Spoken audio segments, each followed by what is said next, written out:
How do you hope, in closing, Naomi, the world will remember him? I don't know, just that he was a great person. And he was a he really loved what he did. He loved designing, he loved putting on great shows.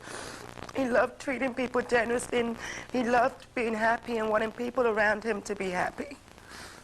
It's honestly pretty devastating to start a video about Gianni Versace's work by talking about his death. I won't get into the details here, but he was murdered just 9 days after showing at Paris Couture Week under the couture arm of his brand called Atelier Versace. He was as dedicated as ever to pushing the boundaries of dress for the young, ultra-glamorous women and men who saw their strength in their sexuality. He loved making flashy the elegant sophistication of classical Greco-Roman motifs. He also loved mixing high culture and lowbrow populism. What came after Gianni's death was an unbelievable pain for those who knew and loved him. This was an unexpected tragedy, obviously, made much harder on his family who had lost their son and brother, but who had also lost the foundation to their internationally famous family-run business. Imagine the worst possible scenario for someone close to you dying, where they pass away and it's devastating for you, but it's also pretty devastating for the public. So you being in mourning, that is kind of a public event that's happening as well.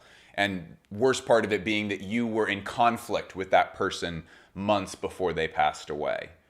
As sad as all of that is what happened in this scenario here between Donatella and her brother Gianni. We know that the Versace sibling family dynamics that led up to the Atelier Versace fall 1997 show were stressful. We also know that Gianni had recruited his siblings into the most trusted roles. His brother Santo ran the finances and his sister Donatella was his right hand. We also know that arguments between the family members were often pretty heated. It's kind of hard to believe, but you can actually see that conflict in the clothes themselves as well. So I want to emphasize that despite this being a really sensationalized event in history, this is not a true crime video. We are here to talk about the clothes in this collection. And because there are a lot of things in this collection that have gone unaddressed, it definitely felt like something that needed to be addressed publicly. Let's back up a bit. Gianni Versace was diagnosed with ear cancer in 1993. This is obviously not what ended his life, but he took the diagnosis really seriously. So he spent a lot of time during the recovery period out of the office. During that time,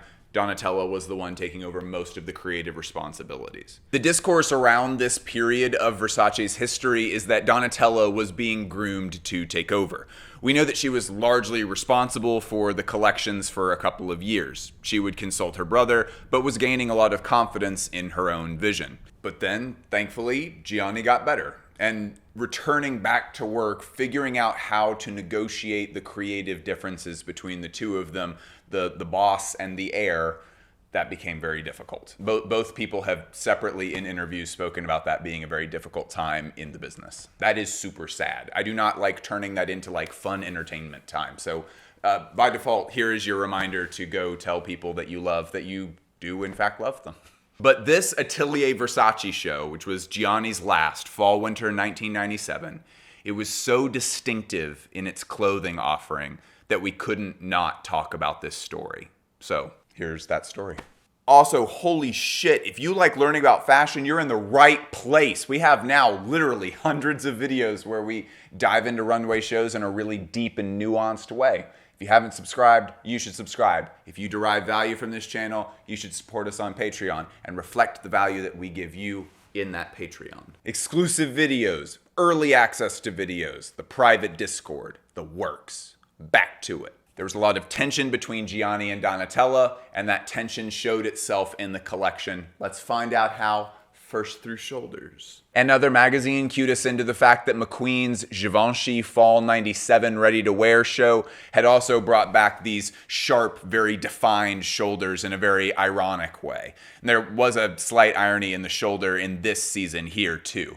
You may know that other Italian fashion superstar Giorgio Armani became super famous for his unstructured suits for men, but also power shoulder suits for women. Armani and Versace grew to enormous heights around the same time by appealing to totally separate crowds. Versace dressed musicians. He was geared much more towards a younger audience. The difference between them is summarized by a quote that says that Armani dresses the wife while Versace dresses the mistress. And I don't think there's a lot of dispute in that even today. So when Gianni took on the shoulder for this season, the result was substantially more playful. It allowed the wearer to revel in their youthfulness. And Versace had done sharp shoulders for a few seasons. So like this, for lack of a better word, cunty shoulder fits into the brand super well. This has been established. It utilizes this language of sophistication that's come into the fashion lexicon at that time, but it makes it much more fun than McQueen's version of it, and certainly much more fun than Giorgio Armani's version of it. Gianni was deconstructing the shoulder here. Many of the shoulders featured this detail that makes it look like the shoulder seam came loose and the shoulder pad is just barely slipping away. So we're not just using the word deconstruction flippantly there. The fact that we, the viewer, are aware that, oh, that's a shoulder pad because it's switched positions, that is what makes it deconstruction. The garment is telling the viewer, this is how I was made. I have a shoulder pad. Whereas most shoulder padded garments are meant to kind of trick your eye into thinking that that's actually how your body is shaped. Hey, what are you doing? Okay, I went through makeup. I'm ready. All right, perfect. Liz's dad comes in. No. Oh, I bet the camera's running even right now as we speak. It is running right now as we speak. Well, if you have any thoughts about Versace Fall 97, support the Patreon. Please. Excellent. You want to hang out for a second? Well, no, I think we're going to go. Cool. Some shoulders had asymmetrical sleeves, so one sleeve and then the other one is just sleeveless, and then also appeared to be half padded. Other variations came with a deep V neckline and an array of collar offerings. We see a few of those here. Other looks were padded spaghetti straps. Some fell off the shoulder. The pads were even used in the gowns, which felt like something that McQueen might have liked. Though I think we do have him on record like talking shit about Italian designers, which is very Lee. That's very Lee. Clearly, there are some ancient Greek motifs in this show, yet these may be more unexpected than you think.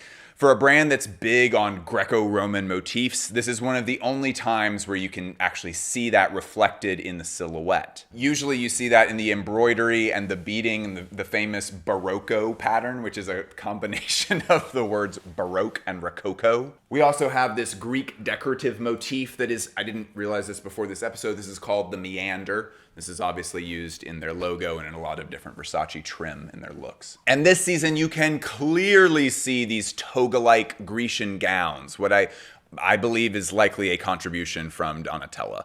I'm led to believe it may have been somewhat timely because McQueen's Givenchy Couture included some of these silhouettes as well. Now, whether this is an actual cultural phenomenon is obviously up for a little bit of debate. We don't have anything definitive in other shows that season to back that up, really, but it is kind of crazy that two very important brands had the same silhouette in the same year. It's just like the zeitgeist stretching. There's not like a whole movement to it. It's just like it happened. Bringing it back, one of Gianni's biggest contributions to fashion overall was this kind of metal mesh-like fabric that sort of became the default club girl style. It's something that he called Oraton. You have absolutely seen this. It's one of the big symbols of 90s glamour. It's essentially just these little metal circles that are closed in over a metal mesh. You may associate metalwork in fashion with Mr. Paco Rabanne, but this style of metal used as a textile is sort of entirely owned by Versace. So much so that it wasn't just used in the ready-to-wear, but was even taken up to the heights of couture. It was something that he had used since 1982. Very early on in the house's history, this was absolutely a Gianni thing.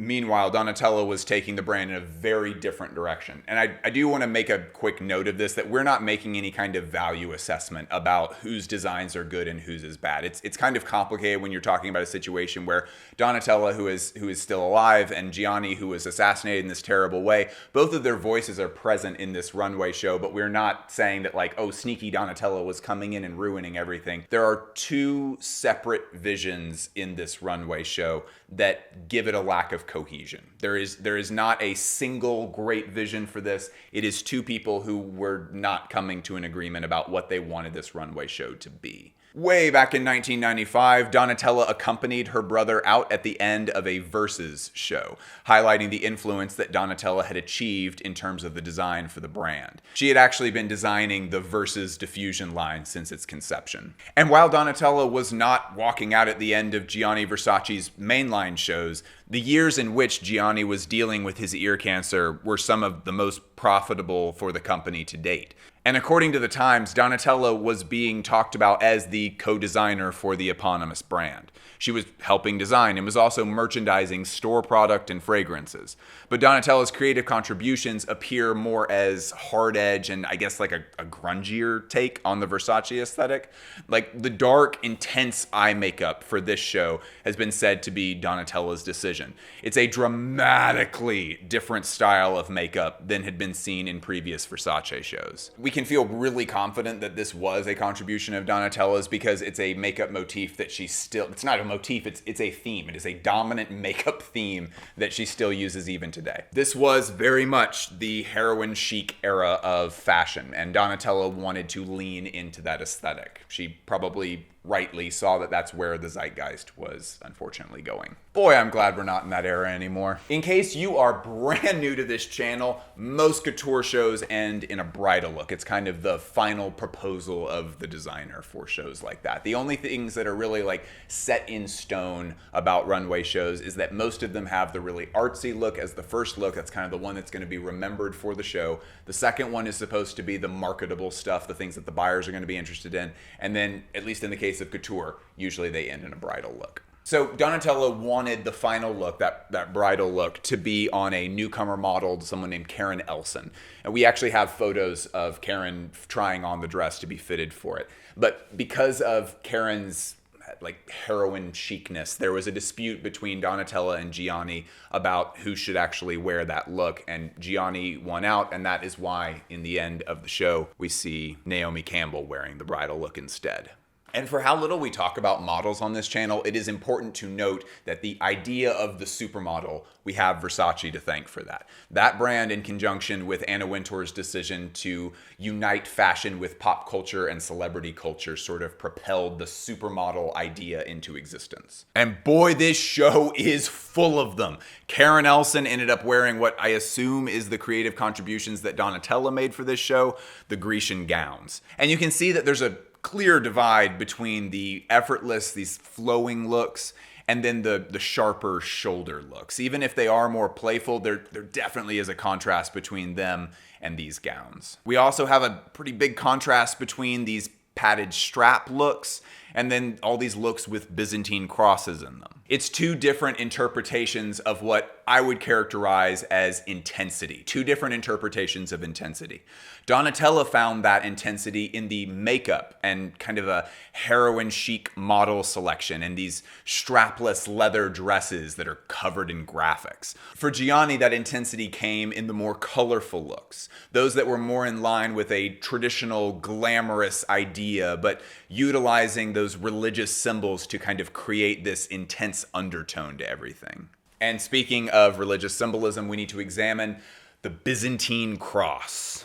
That's the most obvious motif of this season. Well, probably the shoulders are the most obvious motif of the season, but people's memories do tend to like go towards graphics and like embroideries and stuff. And so if there's like a picture of something, even if it's super simple, like just a cross, that usually is what's going to stick out in people's minds. So we will say that this is the most prevalent motif of the season. Donatella actually mentioned in later interviews that those crosses are one of her favorite things that her brother did. And it makes a lot of sense. I mean, taking this high glamour, very sexy look and sort of moving that into the realm of the religious, at the time, that was a really subversive thing to do.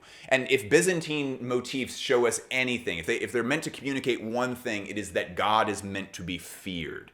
And so putting that fear on women that are then walking on these runways, I think that Gianni's idea is that she becomes almost godlike, powerful through embracing this overly sexualized look, which is a super interesting statement to make in a couture show, especially to an audience mostly of Italians who are more than likely going to get offended by someone saying something like that. And the idea that Versace, the Greco-Roman obsessed brand, was looking at Byzantine art makes a lot of sense. Byzantium was the eastern part of the Roman Empire. This is a pretty brilliant place to explore their sensibilities. And for her part, Donatella was always mega graceful and like pushed a lot of acclaim, maybe sometimes even too much acclaim, back onto her brother, saying like, oh, my brother's a genius, even while he was alive, which I think, to me, that's big, like, human points to someone if while they are having a pretty massive conflict with someone they're close to in private, that publicly they don't feel the need to drag all that stuff back out, that she's still saying like, oh, my brother's a genius. I have great respect for my brother. Nothing but kind words, which is very cool. And it's, of course, a little heartbreaking considering all the stuff that happened. Dude, that is so bizarre. Like, I mean, fashion... We're kind of a small little bubble. There's not a lot of like crazy world news things that happens in our little bubble. But a crazy person showed up to that man's house while he was going to get the newspaper in the morning and shot him to death. That is insane. Donatella's gone on to create key hallmark moments that most people would associate with the brand more so than they would Gianni's work, which is crazy. Like the J-Lo jungle dress, that comes to mind immediately. Jennifer, this is the first time in 5 or 6 years that I'm sure that nobody is looking at me. And that's so crazy, right? Like that the namesake of the, well, I guess Donatella is also the namesake of the brand, but Gianni, the founder of the brand, I guess, that she was able to create something that as a cultural moment kind of overshadowed his body of work and is something that, I mean, regular people who don't keep up with fashion would even know about. It's really bizarre. Now she's taking the brand in a direction that is fully her own while still being inspired by her brother's work. I love you all a lot. Join that Patreon. Comment on other comments below. Let me know what you think. Peace.